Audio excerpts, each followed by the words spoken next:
But a hospital in Manchester, in other news, is investigating allegations its staff treated a 9-year-old child incompetently because he was Jewish. Yes, the uncle claims his nephew was made to lie on the floor when he wore his kippah.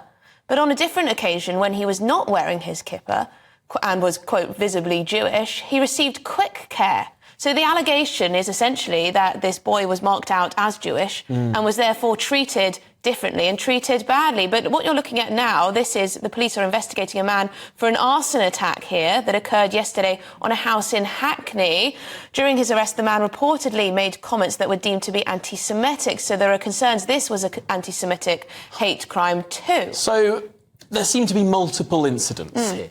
There are different instances whereby things are clearly slightly off, slightly uncomfortable, and perhaps nakedly anti-Semitic in this country. Well, joining us now is Stephen Silverman, Director of Investigations and Enforcement at the Campaign Against Antisemitism. Thank you for making the time for us this afternoon. I wonder, are you seeing a precipitated rise in instances like this? Yeah, I mean, we absolutely are. And with regards to the hospital incident, we are in direct touch, not just with patients Jewish patients who are using the NHS, but Jewish healthcare practitioners within the NHS who are deeply concerned about the hostile environment that's being created for them. They tell us that they are concerned that the BMA is taking a one-sided approach to what is happening in the Middle East, and that is worsening that environment for them. I've heard awful stories directly from doctors. For example, a patient due to undergo an invasive procedure that is routinely done under sedation, who insisted on having it without the sedation because they were too scared not to be alert throughout the procedure. So, yeah, it is a massively growing problem, not just within this hospital and within this NHS trust, but around the NHS. I mean, they say that this Jewish boy, was being treated by a number of pro-Palestine nurses, visibly pro-Palestine nurses. So I guess the allegation here is that not only were they anti-Semitic, but also this could be politically motivated, wanted to treat this boy differently because he's Jewish and because clearly they've got very strong opinions about the conflict in the Middle East.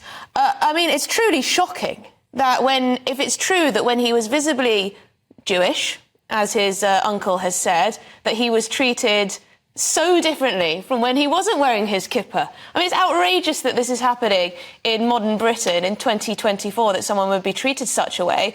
Do you know how it's being investigated internally? Do you know what's going on there?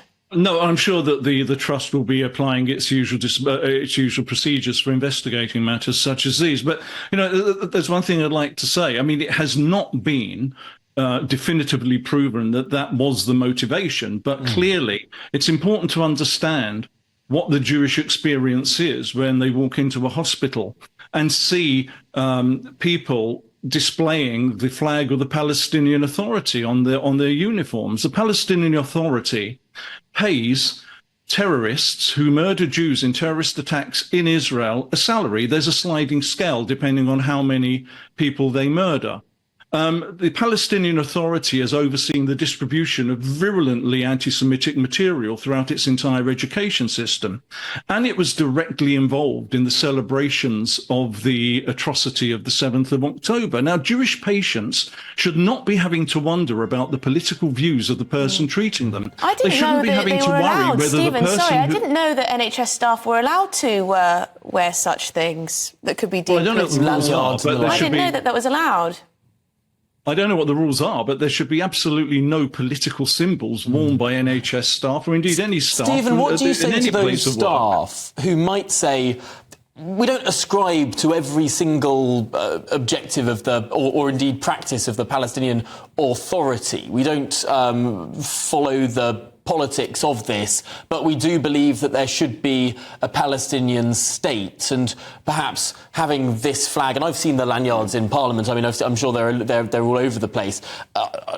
Can you always ascribe the idea that just because someone shows that flag, they necessarily believe in some of the horrific practices that are carried out in the name of that flag? Well, look, I mean, obviously, advocating for a Palestinian state isn't in itself anti-Semitic. But the place to do it is not in a place of work. There should be no political symbols in a place of work, certainly not in the NHS. They should have their uniforms, their name badges, and that's it. Yeah. And, you know, you're right. The problem is when somebody displays that flag, a Jewish person looks at that and wonders, and they should not have to be wondering whether the person who is treating them sympathises with Hamas and with the worst massacre of Jews since the Holocaust. There has to be one rule, doesn't there, really? There has to be one rule, because otherwise you could rock up in any type of political statement, and it's not appropriate when, of course, people, you know, we have a universal health system in this country where everyone has to be treated very much the same. Thank you very much, Stephen, for your time. Really appreciate it. Stephen Silverman, Director of Investigations and Enforcement at the Campaign Against Anti-Semitism.